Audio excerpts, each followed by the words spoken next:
Coucou à tous, aujourd'hui je suis super contente de vous retrouver parce que je vais vous faire le tag Disney comme vous l'avez vu dans le titre. Vous le savez, hein, moi je suis une grande gamine et j'ai ce côté femme-enfant qui fait que Disney, Disney j'adore, je crois qu'il ne doit pas se passer une semaine sans que je m'en fasse un. Je pense sincèrement que je les ai tous vus, j'adore chanter les chansons Disney, enfin... Je sais pas, c'est toujours quelque chose qui reste réconfortant pour moi, qui suis très naïve, qui suis très... j'ai gardé mon âme d'enfant, clairement. Ça me permet en fait de garder un petit peu la tête dans les étoiles. Et c'est vrai que ce tag, ça fait un moment qu'il existe apparemment, mais je sais pas pour quelle raison, il est passé au travers de mes filets. Et en fait, il y a l'une d'entre vous, je ne sais plus ton pseudo, qui m'a proposé de faire ce tag. Et du coup, je me suis empressée d'aller voir de quoi il s'agissait sur YouTube, via les autres youtubeuses, et ça m'a évidemment tout de suite plu. Alors du coup, je pense que je vais m'amuser, j'espère que ça va vous plaire en tout cas. Donc on commence sans plus tarder. Question numéro 1. Quel est ton film Disney préféré? Alors là, j'ai aucun doute et si vous me connaissez, vous allez tous le dire en chœur, c'est bien évidemment Kuzco. Pourquoi j'adore ce Disney? Tout simplement parce que je trouve qu'il change, c'est pas vraiment dans le délire princesse, histoire d'amour. Voilà, Disney c'est énormément de princesses, c'est énormément d'histoires d'amour, des châteaux, des méchants, des gentils. Et Kuzco, je le trouve tout à fait décalé parce que en fait déjà c'est effectivement un prince initialement, mais ça tourne pas vraiment autour de ça. C'est un prince qui est mégalo et du coup qui se retrouve transformé en lama. Donc je vais pas trop spoiler si vous n'avez pas vu, mais je vous invite vraiment à le regarder parce que vous allez à coup sûr adorer. C'est un Disney dont on n'entend pas spécialement, pas énormément parler, mais pour moi c'est de loin le meilleur parce qu'il est drôle, que les méchants sont pas tout à fait méchants et c'est ça que j'ai bien aimé, c'est le côté décalé en fait des personnages représentant le mal qui sont tout à fait attachants dans leur rôle et en plus ils sont tellement drôles et même Kuzco dans son personnage est infect et en fait c'est vrai qu'il est drôle, il est complètement drôle et c'est tout extrapolé, c'est super rigolo. C'est vraiment pour moi le Disney qui est un petit peu en dehors de tout ce qu'on a l'habitude de voir et honnêtement je l'ai vu plus d'une dizaine de fois et c'est le dessin animé en tout cas que je vais regarder si j'ai pas le moral ou si j'ai envie de me renfermer un petit peu sur moi-même et de vivre un super moment et généralement s'en suivra le chocolat et voilà tout ce qui me permettra de me mettre dans un cadre où je vais me sentir un peu en sécurité, etc. Et c'est vrai que j'adore Kuzco et vraiment si vous l'avez pas vu, mais foncez parce que vous verrez, vous serez vraiment surpris. Et je crois sincèrement que je connais toutes les scènes de Kuzco par cœur. Pas celui-là! Pourquoi est-ce qu'on a créé ce levier? Et Yzma, qui est la méchante, elle a cette intonation de voix qui est tellement rigolote, c'est abaisse le levier, crank, pas celui-là! Question numéro 2. Quelle scène de Disney aurais-tu aimé vivre? Alors en fait, j'ai pas cherché très longtemps pour cette question. Clairement, c'est la scène d'Aladin et de Jasmine.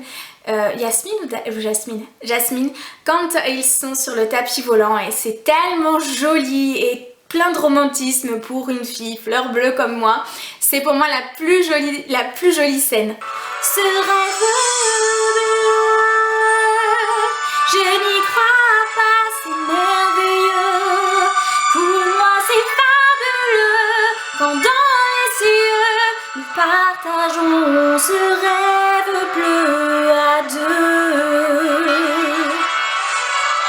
Sous le ciel de cristal, je me sens si légère, je vire délire et chavire dans un océan d'étoiles. Ce rêve bleu,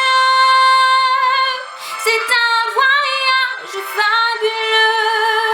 Je suis montée trop haut, allée trop loin. Un moment inoubliable que tu as passé dans un parc d'attractions. Alors pour le coup, je suis allée qu'une seule fois à Disney. Oui, je suis une petite malheureuse.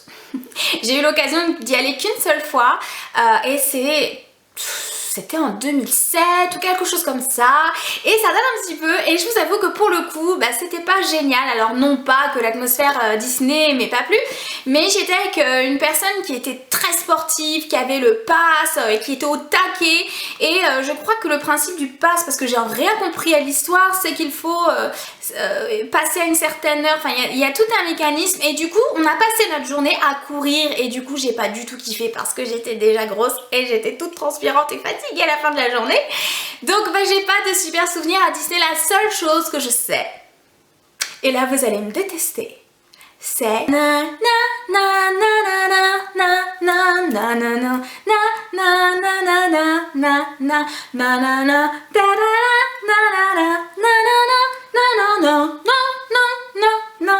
Oui, je sais, vous allez l'avoir dans la tête pendant au moins 15 jours. Si tu devais être un prince, lequel serais-tu? Alors si je devais être un prince, je serais Aladdin. Pourquoi Aladdin? Parce que je me dis que dans les autres Disney, ils sont tous...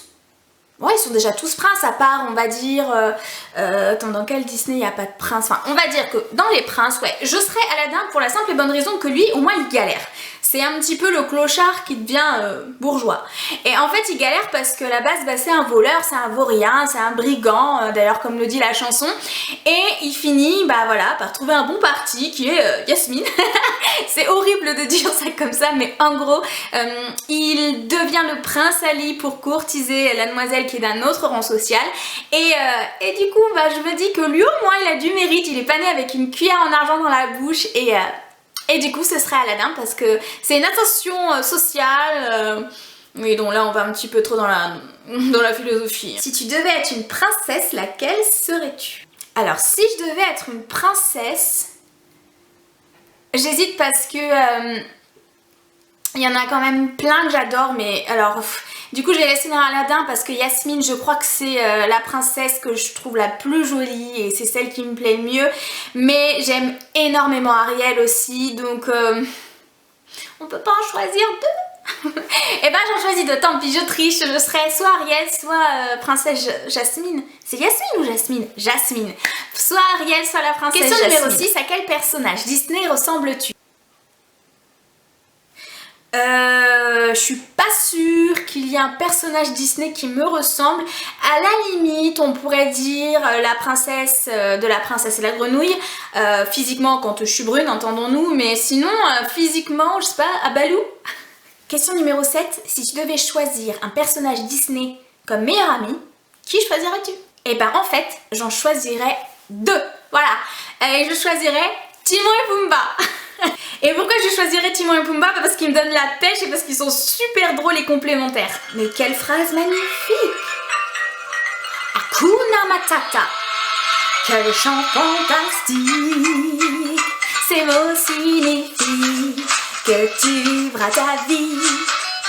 Quelle scène de Disney te fait pleurer à chaque fois? Alors là, cette question elle est pas évidente parce que bah je pleure très facilement et dans les Disney il y a énormément de scènes qui me font pleurer, donc je vais en citer plusieurs. Alors la première est incontestablement la scène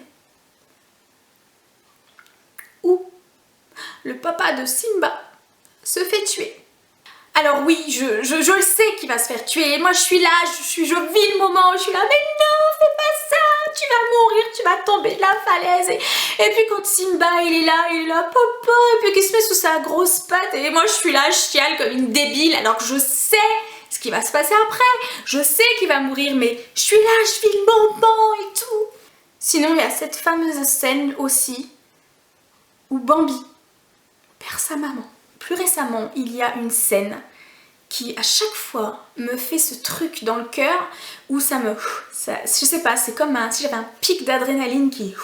Un peu quand vous êtes dans un parc d'attractions et vous avez le moment où vous savez votre cœur monte comme ça parce que vous avez un looping. Et j'ai cette sensation à cette scène, c'est quand dans La Reine des Neiges, quand la petite rousse se fait glacer pour sa sœur. Ce moment, il est tellement beau, il est tellement beau, c'est super héroïque, c'est voilà, bon, c'est fait pour nous faire pleurer. Et cette scène, à chaque fois, c'est même pas que je pleure, c'est qu'elle me, voilà. Question numéro 9, quel Disney as-tu vu le plus souvent? Alors là du coup il y en a deux, il y a Cusco bien évidemment, parce que je vous l'ai dit, je l'ai regardé je ne sais pas combien de fois. Et il y a aussi Blanche-Neige, parce que Blanche-Neige je crois que c'est le premier Disney, enfin c'est un des premiers, je crois qu'il est de 1939.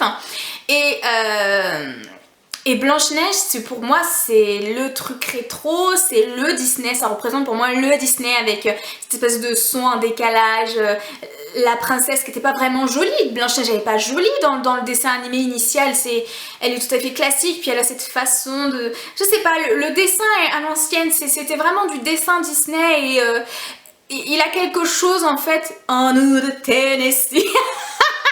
Il a quelque chose qu'on retrouve pas dans les Disney maintenant, qui sont vraiment parfaits graphiquement, qui sont beaux. Et Blanche-Neige à l'ancienne avec cette voix un petit peu, enfin qu'on sent moins travaillée que les voix aujourd'hui. Et je sais pas, ça a quelque chose d'authentique. Voilà, ça a quelque chose de très authentique. Et Blanche-Neige, je l'ai regardé énormément de fois. Question 10 et dernière question. Quelle est ta chanson Disney favorite? Alors là c'est pareil, c'est hyper compliqué parce que des chansons Disney j'en adore à l'appel. Donc eh ben écoutez, je vais vous en faire écouter plusieurs. Et délivrer les étoiles au temps de les bras, libérer, délivrer, non je ne pleure pas, me voilà, oui je suis là, perdue dans l'hiver. Si l'homme marche, si l'homme court, s'il peut sur terre rêver au grand jour, comme j'aimerais, si je pouvais partir là-bas, je donnerais tout ce que j'ai pour partir d'ici, pour caresser les grains dorés du sable chaud. Les âmes comprennent, j'en suis certaine, et leurs filles peuvent rêver sans frayeur. Femmes sirènes, femmes humaines, j'ai fait mon choix. Moi je veux savoir, moi je veux pouvoir poser des questions et que l'on me réponde. Qu'est-ce que le feu, pourquoi, est-ce qu'il quoi déjà brûle? Un jour viendra, je partirai sans aucun regret. Vivre sur terre,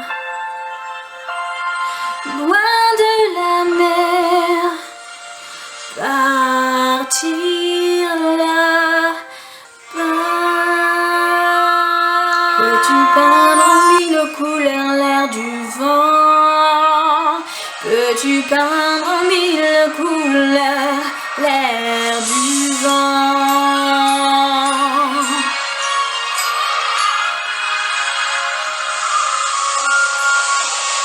Courons dans les forêts d'or et de lumière, partageons-nous les fruits mûrs de la vie.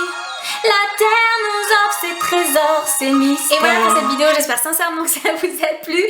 En tout cas, moi je vous embrasse, je vous dis à tout de suite sur les réseaux sociaux. N'hésitez pas à me suivre sur Instagram et sur Facebook. Je vous embrasse et je vous dis à la prochaine. Ciao!